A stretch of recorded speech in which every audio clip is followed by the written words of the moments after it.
Junior, I am the Assistant Detachment Commander of Marquee Mall Security. So, sige po, sir.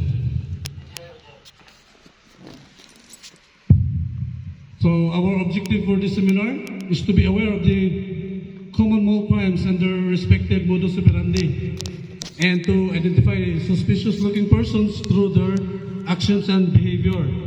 Also, to learn countermeasures of different modus operandi, and to deter and prevent unscrupulous individuals to carry out their modus operandi. So, yan, i-discuss natin yan. Okay, next. So, our introduction, commercial centers are fast becoming one of the heavens of petty thieves on the premises that persons habituating these places have money to spend. So, yan po, yung mall kasi, ito yung isa sa pinaka-favorite na pinupuntahan ng mga kriminal, mga magnanakaw. Mostly, magnanakaw. Kasi alam naman nila na yung mga pumupunta dito ng mga tao is may pera. At saka yung mga nanakaw, mga pwedeng nakawin na items is mabilis maibenta. Okay? So, these persons use several techniques in the perpetration of their so-called source of income. So, source of income na nila yan. Hindi na siya yung parang trip-trip lang. Mostly yung nag-ooperate dito ng mga illegal activities is yun na yung hanap buhay nila. Okay? So, siyempre, inano nila yan. Ini-studyhan nila yan. Pinag-aralan nila na mabuti.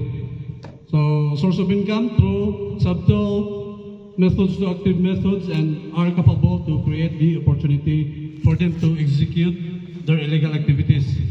So, first, we have the crime triangle. Once ma-complete yung crime triangle na yan, there's a crime. No?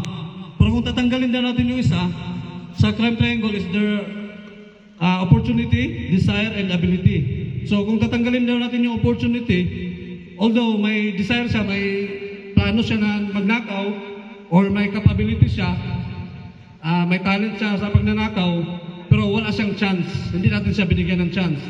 For example, yung store natin, properly locked, secured siya masyado. Nakalock doon sa ilalim, plus may chain lock pa. No? So, wala siyang chance. So, hindi magkaroon ng either robbery or theft incident. Okay? So, dahil wala siyang chance Or kaya, kung may chance siya, for example, yung cellphone mo is nandyan lang, pero wala siyang wala siyang motive na nakawin yan. So, hindi siya makomplete. No. Kung tatanggalin mo naman natin yung ability, although may chance siya, at saka may motive siya, pero wala siya, parang takot siya na magnakaw. So, incomplete. So, there's no crime. So, balik kaka-start lang po ng seminar natin, yung iba nahuhulog na yung mata. Alam ko na medyo malayo pa yung biyahe nyo, maaga. So, I understand. Pero seminar to, yung mga natutulog, gigisingin ko na. Okay? Online, gising. This is next. So, the common crimes, crime directed against the establishment, yung shoplifting. Shoplifting is pinaka-common, di ba? Alam naman natin yan. Shoplifting is an act of stealing goods from a shop unnoticed. Yeah? Lakas ng Check. Okay. So, shoplifters usually operate in groups whose main objective is to divert the attention of the store personnel so they can operate unnoticed. So, mostly na mga shoplifter, grupo yan sila nag-ooperate. Siyempre, i-distract yung cashier, magtanong doon, habang yung isa nag-ooperate na, di ba? So, kaya, kung minsan isa na lang tayo sa store, tapos may in-assist tayo, dapat aware pa rin tayo sa paligid natin. Sir, hindi po. So, the following are indicators or signs of a shoplifter. So, ito po yung malaman natin na shoplifter yung isang tao. Sige, next. Yan. So, the eyes. Siyempre, kung makita mo daw yung mata niya, shifty eyes, glancing from side to side. No, kung saan-saan lang tumitingin. Then observing store and security personnel to instead of the merchandise. Siyempre, yan na yung first nila na gagawin. Yung tayo yung binabantayan yan eh, para magkaroon ng chance. No. So eyelids, hindi, medyo mahirap na bantayan yung eyelids na titignan mo. Kasi to a good observer, the iris is of the eyes are observed to be dilated. Parang lumilate daw siya. No. Kung makita mo kasi, nervous yan eh. Then next. So the hands are shifty, sometimes moist due to tension. Movement of the hands are comparatively mechanical at all times clumsy. So parang nanginginig na yung kamay. Clumsy na masyado. Nahuhulog na yung mga hinahawakan. Dahil na rin sa nervous. Okay? Oh, okay, next. So yun yung sa eyes at saka sa hands. Then yung actions nila, examining merchandise in nooks or corners. Pag may mga ganong customer, doon nag-check sa mga mga corners or mga tago na mga area, medyo monitor nyo. Okay? Siyempre, hindi naman magtatago talaga yan kung magtatago ng items. So mechanically handling many items without manifestation of interest in most items handled. So kumbaga, maraming maraming dinadala. Pero actually, wala naman siyang interest doon. Kasi pag once wala sa paningin mo yan, ano na yan, sibat na yan. Stiff body movement, sometimes with signs of lack of body coordination. So parang baka may sinuksok dito, kaya parang iba na yung lakad niya. No? Nung pagpasok niya sa store, ayos naman yung lakad. Yung palabas na, medyo parang may injury na. Siguro may tinago dito. Kaya baka bigla mahulog yung tinago. Kaya nag-iba na yung lakad niya. Okay? So, placing jackets, clothing, or other personal items over the merchandise. Siyempre, kumbaga, may hawak siya dyan, tapos tinakpan niya ng jacket.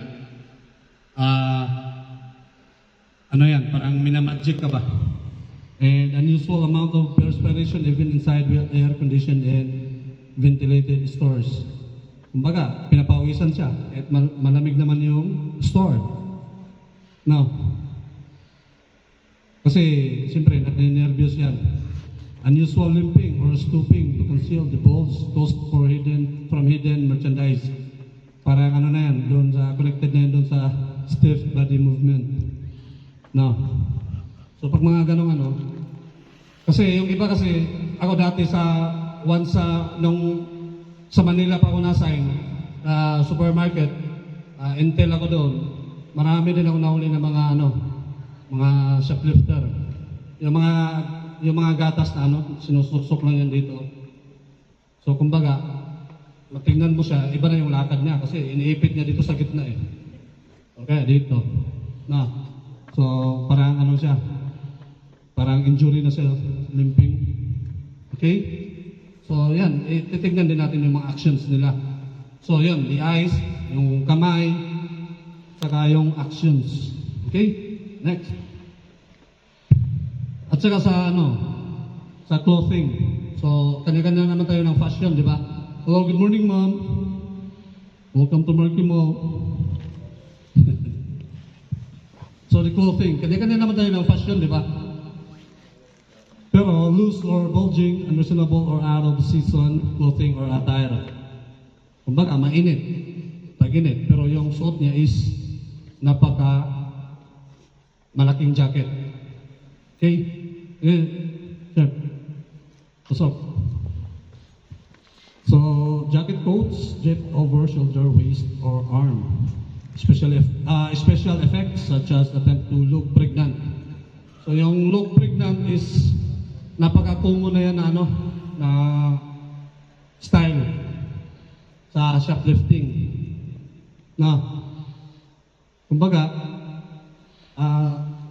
sa tagal ko dito sa Marky Mall, never na ako naka-encounter ng ganun.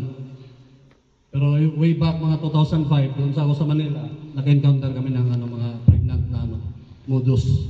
Okay? Okay, next. So, different shoplifting techniques.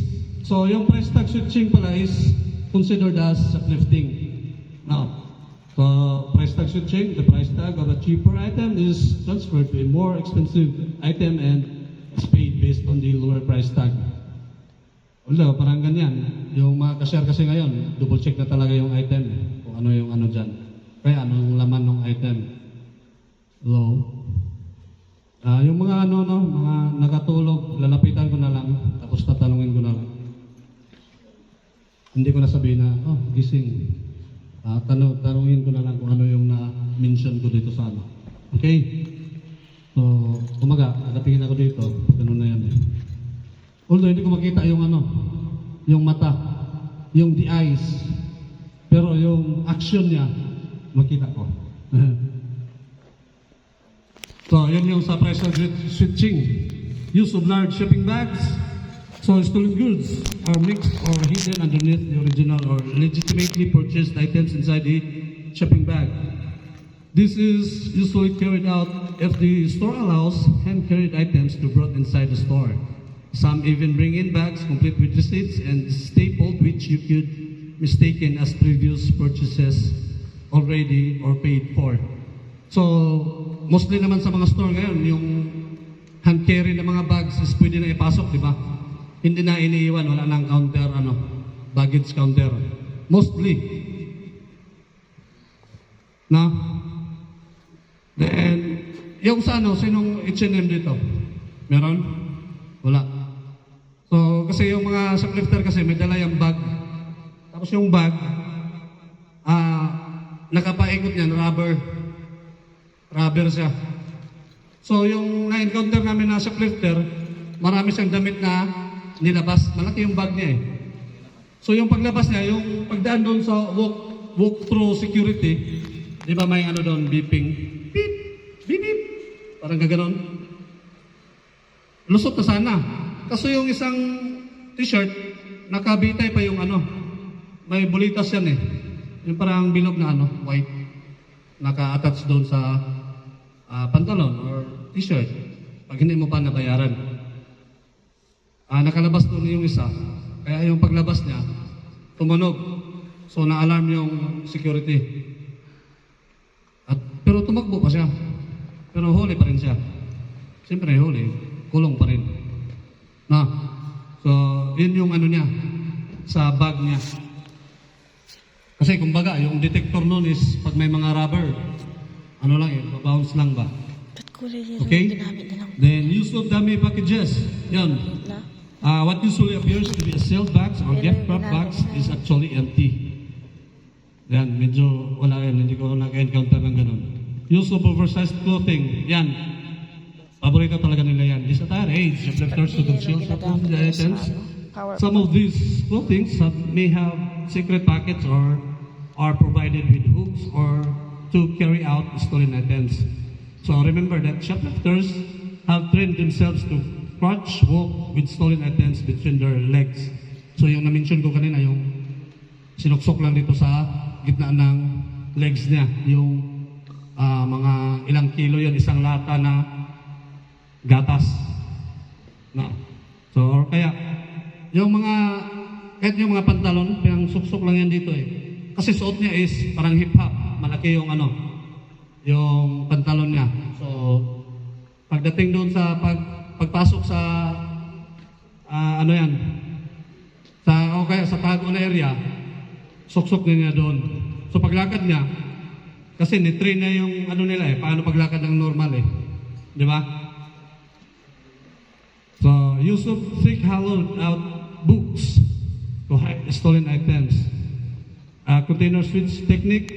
So, parang connected lang siya doon sa parang same lang siya doon sa press tag switching. No. Siyempre, kung ano yung laman ng karton, check naman yan eh. Hello? Wala. Sige. Mamaya. So, container switch technique, the shoplifters transfer to the contents of a more costly item into the container of a cheaper item and present the item for payment. Parang parehas lang. Next. Yan. So decoys parang ano to, partnership. Partnership. Yan, no? Shoplifters may use other persons to distract sales personnel or create disturbance inside the store. While his accomplice steals, they could even employ innocent-looking children or suspicious-looking persons to distract your attention. So ito, yung decoy, may na-encounter rin kami nito. Sinong ano dito? Watsons. Meron. So yung sa Watsons, nung last month lang yun, yun, may kasama pa silang underage na ano, minor pa. So kawawa, di ba? Isasama sa kalokohan. No? Yes. So kawawa yung innocent na mga bata sinasama sa krimen. Meron nga rin yung nagnakaw dyan sa bandang activity center lang. Mother at saka yung daughter na minor, siguro nasa mga 11 years old yung daughter. Tapos ginanon niya yung item, binigay na sa bata. Sabay sibat sila. Diba parang yung nireview namin yung CCTV, parang napakakawawa talaga tingnan yung bata. Dinamay sa ginamit yung mga minor. Although hindi siya nahuli dahil late na yung report. Okay? So, shoplifters may also grab and run with your items. Pwede rin na grab tapos takbo na. Suot na. Then, use of fitting rooms. Yan, isa to yung fitting room is yan yung pinaka-favorite nila na area. So, considering that this is an enclosed area, fitting rooms are very conducive places for the shoplifters to conceal the stolen items to their clothing or inside handheld packages. Kasi siyempre tago doon. Again, next. So, provides a package check-in counter and require customers to deposit their hand-carried bags and other packages before entering the store. Pero wala na yan masyado. Use of convex mirror, yan, mas maganda pa to sa maganda rin tong convex mirror kasi actual talaga na makita mo doon. Kung ma-monitor mo siya, kita mo talaga siya. So, fitting rooms should be, dapat yung fitting room daw, dapat is yung cortina or doors must be at least 10 inches above the floor. So, use of fitting rooms must be under the close supervision of the sales personnel. So, dapat na-assist ng sales personnel yung mga pumapasok sa fitting room. At saka, dapat limited na number of merchandise being fitted by the customer. Kasi, kung hindi mo ma-assist yan, magdala yan ng ilang pantalon, tapos paglabas, kaunti na lang yung nilabas kasi sinuksok nila sa katawan niya. Okay? So, dapat ganun. Okay, next.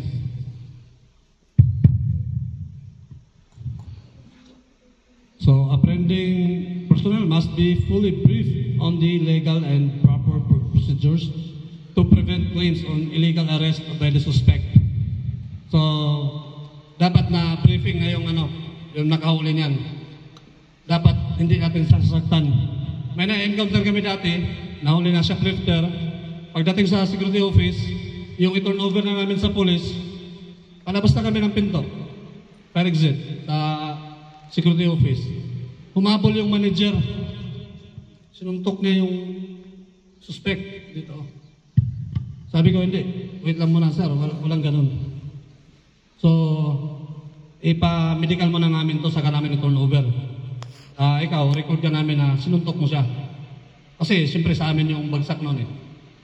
So kami, discourage talaga namin na saktan yung mga suspect. Wala, suspect yan, kriminal yan, pero tao pa rin yan. Tsaka wala tayong karapatan na manakit, di ba? Dapat na briefing natin yan. Or kaya kung ano man yung mga action, ano man yung mga PR na sasabihin niya doon. Okay? So dapat na brief na siya. So recommend that merchandise or recommend that merchants or store owners develop an incentive program such as system of rewards to boost the vigilance of the store staff to monitor the store area properly. So pwede rin, mas maganda kung ano, ganon. Sa mga managers dito, no, pwede nila yung may incentive. Sa amin kasi, sa security, may ganon eh. Once makahuli kami ng mga kriminal, may kahit kaunti lang. Okay? May reward siya. Pampaano ka. So, puso tayo sa robbery and theft. So, robbery and lawful taking of items or goods through force, intimidation, and forcibly entry. So, yung bago pa ako naging assistant detachment commander dito sa Marquee Mall, na-encounter ko kaagad yan, mga ilang araw lang. Dahil yung isang store, hindi siya secured properly yung pagka-lock ng store nila. So, during mall close na siya, yung store nila walang chain lock. So, yung sa mga store na walang chain lock, pwede nyo recommend yan, suggest nyo na magkaroon ng chain lock. Kasi kung pag-uwi ninyo, hindi nyo na-lock, at least makita nyo yung sa chain lock na nailock ninyo ng maayos. Kasi walang chain lock. Tapos, parang tinulak lang ng suspect. Pagtulak, bukas, limas, yung ilang units ng cellphone. Worth 200,000. Di ba? So sa part ko noon bilang Assistant Detachment Commander, ako yung in charge ng security. So malaki yung problema ko. From gabi hanggang hapon na ako nakauwi. No? So dapat, suggest ko sa inyo, i-proper lock natin. At saka dapat yung mga numbers nyo doon sa attendance natin ngayon, dapat tama yung nilagay ninyo na cellphone number. Okay? Kasi yung mga iba na hindi man nakukontak. Bukas yung signage, tinatawagan namin. Bukas yung pinto, tinatawagan namin, hindi makontak. Kasi, iwan ko, parang mali ata. Yung iba, lang, 10 digits lang yung number. So dapat, totoo yung nilagay natin na cellphone number doon. Para if ever na hindi nyo na-lock yung store nyo or anuman mga unsafe, unsecured sa store ninyo, matawagan namin kayo. Kasi nagkakanda kami ng door-to-door inspection. Pag-assume namin, 9:30, ikot na yan. Yung mga security. Okay? So, yun yung sa robbery. Okay. Hindi lang pala yung, dati alam ko, yung robbery is yung hold up eh. Yung persahan pala na pinasok yung bahay or yung store, that is robbery. So usually happens after big sales. Weak cash depository facility. Siguro baka may connivance. Now, theft, unlawful taking of items or goods without the consent of the owner thereof. So alam na natin yan, yung theft. So robbery, theft. Then yung pinaka-critical dito is yung pinakamaraming incident na nangyari dito sa mall, itong qualified theft. No, qualified theft yung marami kaming na-encounter. Most recorded na incident. So qualified theft, unlawful taking of items or goods belonging to another through abuse of trust and confidence. Siyempre, pinagkatiwalaan ka dyan, tapos magnakaw ka. May nangyari dito, isang staff ng store, nanakaw niya sa store is halos 1 million. Hindi ko lang sure kung isa yun sa dahilan kaya nag-close yung store na yun. 1 million. During sa yung inventory, na-discover na marami ng nawala ng mga items. Kasi ginagawa pala niya nung empleyado, inuwi na yung item. For example, closing siya. Kukuha siya ng isang item, worth 16,000 na item, lalabas niya. Doon na ibibinta ng maura doon sa labas. So medyo matagal siya. Pioneer siya sa store eh. So almost 2 years siya sa store. So nung ni-inventory na, yun na nga, Inamin naman niya. No. So almost 1 million yung na ano niya. Tapos, yung ano naman, yung mga sales, hindi ni remit. Hindi ni report. Hindi ni remit kay Vanguard. Inuwi. Worth, ilang thousand din. Maraming ganun, no? Hindi lang isa, dalawa, tatlo. Tapos yung isa naman, yung tatlo naman na level 1, mga t-shirt. Nidandahan niya pag uwi yung mga t-shirt. Pag inventory. Kaya, siyempre, ako, nire-remind ko man din dito sa seminar. Kasi yung isa nga, sabi ko, nag-seminar ka pa, bago ka lang nag-seminar. Then how come na-involved ka sa ganitong crime, ganitong incident? Sinabi ko pa nga doon na reminded, well, yung sa qualified theft, kasi yan yung pinakamaraming nangyari. Hindi na, wala. Speechless na siya. No. So, yun, dito sa kumbaga, hindi lang naman sa pangalan natin yung inaalagaan natin, yung store, inaalagaan natin. Trabaho yan eh. Yan yung nagbibigay sa atin ng hanap buhay. So, yung yung sa video kanina, integrity. Kumbaga, honesty versus integrity. Di ba? Honesty, pwede ka naman maging honest kung may mga nakakita sa'yo. How much kung wala? What about kung walang nakakita sa'yo? Doon na yung integrity, pasok. Okay? So, qualified theft. Yan yung iwasan natin. Alam na natin yan. Next. So, credit card frauds are done through the following methods. Para na So, sa credit card frauds naman, may incident din kami na-encounter nito. Yung victim is doon na biktima sa somewhere in Clark Mall in Clark. Tapos yung mga suspect dito pumunta sa Marquee. Dito nag-shopping ng credit card. So naka-punch ng worth 200. So nalaman nung victim kasi nag-text yung yung bangko sa kanya, you have a transaction at Marquee Mall. These items. Yung cost niya. Kaya pumunta sila dito. Kaya dito, dapat sureball natin yan. No. Ito, countermeasures tayo. Ask for identification cards from suspicious looking persons. Kahit hindi siya suspicious. Basta sa ngalan na yung credit card yung gamit. Hanapan mo yan. Check the ID. Request for an ID which has a photograph or signature of the person. No. Kasi yan yung sureball mo yan. Hindi naman papayag yung yung store owner na sa kanila kaltas yung yung mali natin, di ba? For example, naka-transact ng 50,000. Sabi ng store, ito, mali. IR lang. No. Kaltas sa'yo yan. Okay? So, dapat sureball natin yan. Next. So, countermeasures.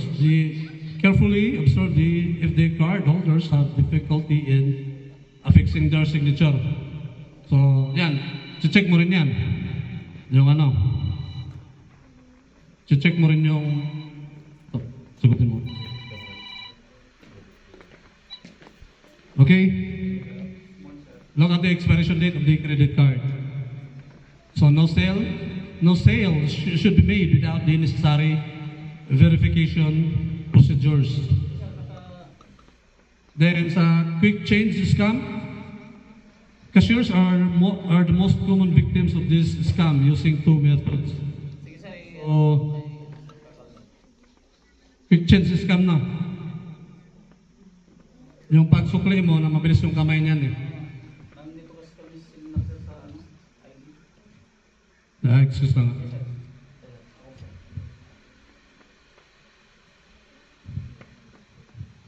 Next. So distraction method. After receiving his or her change, the culprit would create a situation to distract the cashier and demand that he or she did not receive the change yet.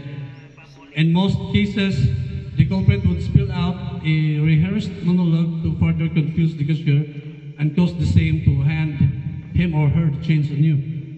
Baga, sinuklian mo na, tapos sabihin niya na ano, magaling yan sa PR eh. Hindi, kulang tong sinukli mo. Ganun. Kaya dati, yung dito pa ako sa cinema, ako yung security in charge dito sa cinema, yung mga teller namin dyan, pag may mga ganong sitwasyon, huwag mo na ibigay yung sukli. Huwag mo na ibigay yung sukli kasi re-review ko sa CCTV. Ganun siya. Na, kasi kung binigay mo, wala, mga 800 lang yung ano mo na biktima ka sa mga ganong presyo, pero sayang yung araw mo. At saka yung record mo sa trabaho, di ba? At saka dinidiscourage ko rin kayo na yung magpapalit ng ano, palit barya. Meron lang, although hindi naman dito nangyari yun eh. Yung mga modus ngayon ng mga bago, yung mga naano ko lang, yung tao is taga-bangko, kumbaga siya. Yung sa CCTV, makita mo talaga na nakabihis pa siya eh. Hello? Okay. So nakabihis pa siya ng ano, formal attire. Tapos nag-store to store siya. Pinunta niya yung ano, in charge ng store. Ma'am, baka kailangan nyo ng ano, ng coins. Worth ano, 10,000. Ayun sir, para ano, may panukli kami. Kasi magaling siya mag ano eh, PR. So yung in charge, dinala niya sa bangko. Dinala niya sa bangko, pumasok sila sa bangko. Pagpasok sa bangko, sabi niya, ay, miss, kuha ka ng lagayan mo ng coins kasi marami to. Paano mo ito maano? So, bumalik yung ano, bumalik yung in charge ng store. Iniwan niya yung ano, 10,000. Pumunta doon, kumuha ng bag. Tapos pagbalik, wala na yung tao doon. No. So isa yan, ingat tayo dyan sa mga ganyang bagay. Doon tayo kapag ano, kung gusto natin may mga panukli tayo, may bunker naman, di ba? Si bunker yung bahala dyan eh. Saka may mga na-encounter rin kami dito dati, yung nagpapalit ng ano, 10,000 din yun. Miss, may ano ako dito, small bills. Palitan ko ng ano, thousands pala. May thousands ako dito, worth 10,000. So papalitan ko ng small bill kasi panukli ko sa tindahan ko. Sige po sir. Wait lang po tayo sir no. Bilangin ko lang po. Okay, sige po. So nung ano, nagbibilang yung cashier, yung in charge ng store, bilang siya, galang nang magbilang. Dinidistract siya nung ano, nung nagpapalit. Ay miss oh, miss. Teka lang po sir. Tanggapin mo na, paano mo na. So yung ano, kinuha nung cashier, yung 10,000, teka lang miss, akin na lang. Tapos bilang na naman. Ganun kasi maraming ano 50s, 100s, yung bilang niya. So hindi nagtagal, binalik na naman. Miss. Sige. So nung natapos na nagbilang, binigay na ng cashier. Sir, sige, thank you. So parang nagtaka yung ano, yung cashier, ba't hindi pa binigay yung ano, yung pinapapalit na 10,000? Ay sir, saan po yung ano? Yung kasama ng isa, biglang naghulog ng tinumba yung mga items doon. So lumingin yung cashier. Ay miss, pa-assess mo na dito miss? Ay, sige. Paglingon niya, yung binigay niya yung ano, pera, sumibat na. So tinulungan niya. Tapos sinanap niya, saan nga yung ano, bills na ano, yung pinapalit? Wala na. Kumbaga, na biktima na pala siya. So siyempre, 10,000 yun. Ilang sahod yun ikakalta sa'yo, di ba? So dapat, ako, dinidiscourage kong ganyang ano. Huwag kayong mapapalit dyan. May bunker naman, di ba? Okay? Okay po? Parang may mga mabigat yung ulo eh. Yung mata. Okay, next. Balik nga. May yellow pa daw nakita ko eh. So, slay of the hand. Kasi mabilis yung ano nila yun eh. Yung kamay. Di ba? So, after receiving the change, the culprit would count the change in the presence of the cashier and, with a swift movement, make a large denominations vanish sa, di ba? Mabilis yung kamay. Sige, next muna. So, countermeasures, cashiers must adapt a method to ascertain that they had already handed the correct change to the suspect. Ayan, dapat nabilang. Di ba? Ganun naman eh. So, cashier must count the change in front of the customer, whereby the paper bills are laid on the counter one by one with the bills overlapping to the other so that the numbers of the bills can be visible anytime during the giving of the change. So, siyempre, pina-file naman yun, di ba? 500, 100, hundreds, 50s, tapos yung coins. Di ba? Parang gano'n naman eh. Have a witness, wala nang witness yan. Kailangan naman ako mag-change ka. Yung kasama mo, ano mo na? O-witness mo na. Wala lang ganun. Next. So, crime directed against the shoppers. So, salisi.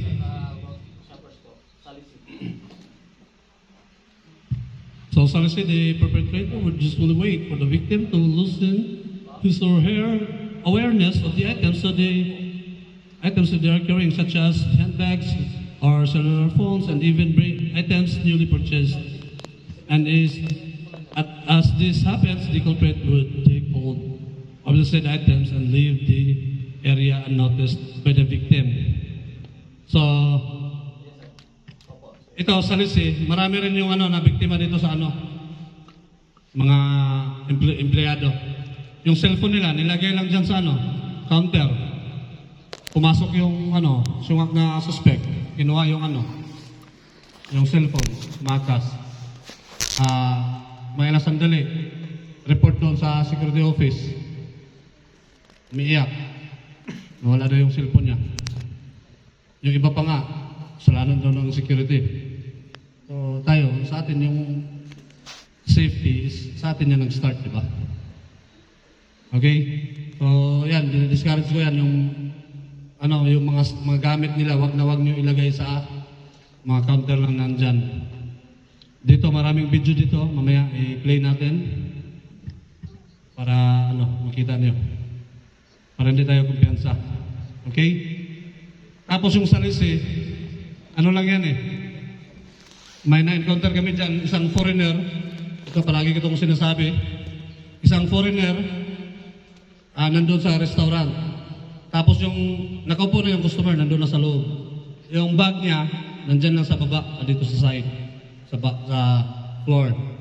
Yung pumasok yung suspect na 4, ang galing nila eh. Pagpasok, sa lubong ng manager, good afternoon, sir. Yes, ma'am.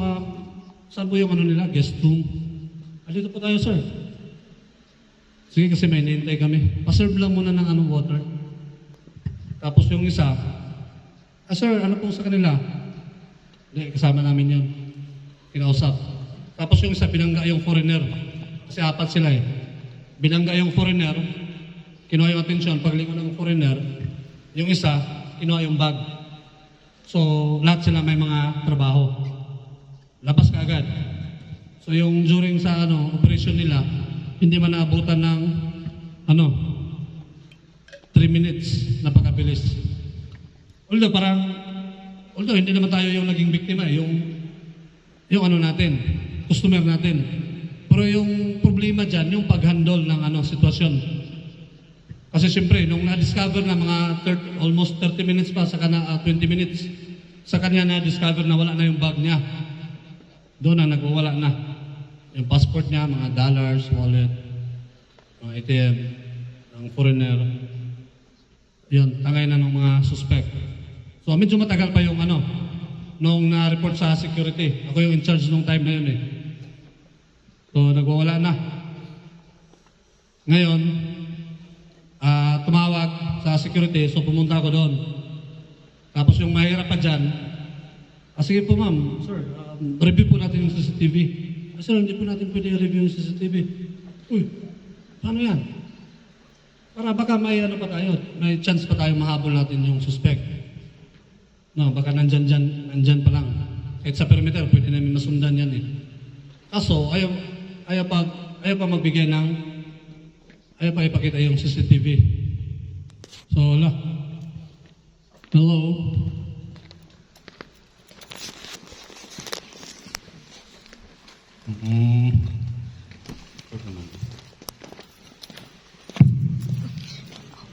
No. May question sana ako kaso alam ko hindi masagot. So, palakpak na lang muna tayo.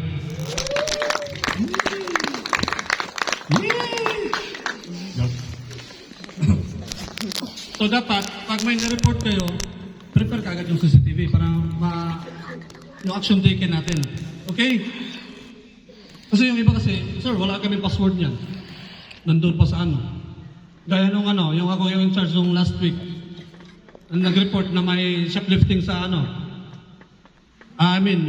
pickpocket. So, nandun yun. Pagdating ko dun sa area, saan yung nag-report dito? Ay, yes, sir. Ay, ano po yun, sir? Hindi po, kayo po nagtawag sa amin. Sino yung tumawag sa inyo? Ito si ma'am pala. Yes, ma'am, ano po nangyari, ma'am? May customer kasi kami na pickpocket. Saan po yung customer? Ito po. Yes, ma'am, good afternoon. Ano po nangyari, ma'am? Ganito. Ganyan, inipit-ipit ako dyan ng 5 tao. Tapos 3 babae, 2 lalaki. Ganun ba? Ma'am, yung CCTV po, review po natin. Kasi medyo ilang minutes pa lang yung nangyari. Sige po, sir. Tara po. Hintay lang po kayo dito, sir. Wala. Mga 30 minutes na kami naghihintay. Wala pa. Ay, anong action taken namin? Di ba? Dapat, produce ka agad yung CCTV. Okay? So, yun yung suggest natin dyan. Siyempre, kailangan nyo ng tulong eh. May tulong namin. Na wala kayong may bigay na mga clue. Okay po? So, yun yung sa salisi. And next. So, modus operandi of salisi, stalker method. The perpetrator tells the would-be victim and patient waits and at a striking distance for the time that his or her victim would momentarily lose full awareness of his or her bag. So, yung iba kasi, binabantayan ka lang yan eh. Yan, pag pumunta yan doon ngayon, kuha yung iwan yung bag dyan. Ganun yan eh. Baga, yan, bag mo. Tapos bigla kang pumunta dito. Akin na to. So, babay na. So, dapat kung may mga tayo, may mga importanteng bagay tayo, huwakan natin yan. Kahit saan tayo mapunta. Okay? Para hindi tayo biktima ng salisi. So, stalker method, the perpetrator. So, striking distance, the victim would momentarily lose full awareness of his or her bag, or phones, or newly purchased items. As this happens, the culprit would smoothly but swiftly pass by the side or rear of the victim and take the item. Interest. Kasi yung marami ako na-encounter dito sa sinong Jollibee dito? Meron din dyan sa Jollibee. Ganon. Yung cellphone niya, nandyan. Kumakain siya eh. Tapos biglang, parang may nilingon siya ba?